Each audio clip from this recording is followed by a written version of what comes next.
ninaan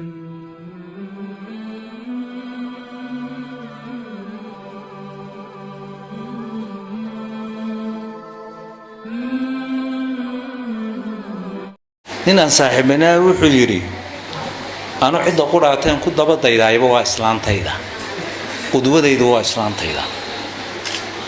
kayfaan si qudwadaada u noqotay inuu islaantayda waan isjeclaanay muddaanan isjeclay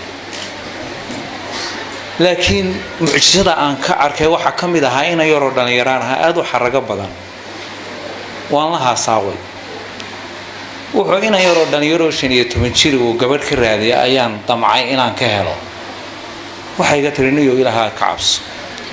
rabbiga ku abuuray ka cabso gabadhu wuxuu yiri aad bay jeceshahay laakiin waxa ii diiday wuxuu ilaahay anigana iga xaraam yeelay iyadana uu ka xaraam yeelay wuxuu habeenkii hurdada markaan joogan ka soo boodaa ilaahay ka cabso ilaahay ka cabso ilaahay ka cabso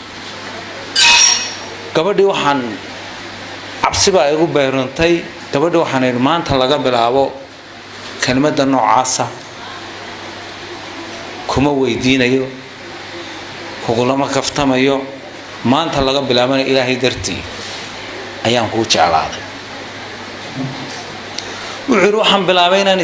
inaan salaatul istikhaara inaan tukado ilaahay aan barayo ilaahay wuxuu ii diiday gabadha mooyaane inaan gabadh kale guursado wuxuu waan guursaday wuxuu salaada iga horeysa soonka iga horeysa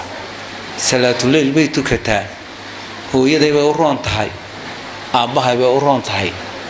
naftayday u roon tahay laakiin wuxuu yiri anu mucjiso kale aan sameeyo de waxaan arki jirnay gabadh marka ninkaygu hanjabo ama way khilaaf dhex yimaaday inay gabadhu ooydo laakiin wali yaa gabadhiisa ka ooysiiyay ayuu yiri ma laratay jacayl iyo maxaba ay u qabtay inay iska baroorato waxyaalahan tikniigan isticmaala waxa kamid ah buu yiri mufaaja'a wax la yiraahdo gabadhu mararka qaar kood waxba u baahan tahay laakiin waxay ka xishoonaysaa inay ninkeyga u bandhigto waxyaalo mufaaja'a ayaan siin jiray markaasay barooratay qarqadhay oohin buu yiri maalmaha kamid ah ilaa naftaydii laftiga ay saameyn ugu sameeyso aniga laftiga qarqadhinkii iyo gargariirkii ay bilowday inay saameyn ugu sameeyso hadaba waxa la yiri waa niyo eedhe dad ba adduunka caan ka noqday adu maxaa tirsanaysaa wuxuu yiri anu islaantayda dhexdeeda caan ka noqday waxa la yiri adduunka waxa la yiri hadaad adduunka raad kaga tagi weydo faashil baa tahay baa la yiraahdaa adduunka raad muuqdo waa inaad kaga tagtaa maxay Soomaalidu oran jireen ka maqnow markaanu islaanta qalbiga dhexdeedaan ka muuqdaa buu yiri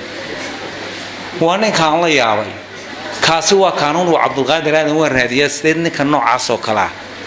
adu noqotaa baan waa raadiyaa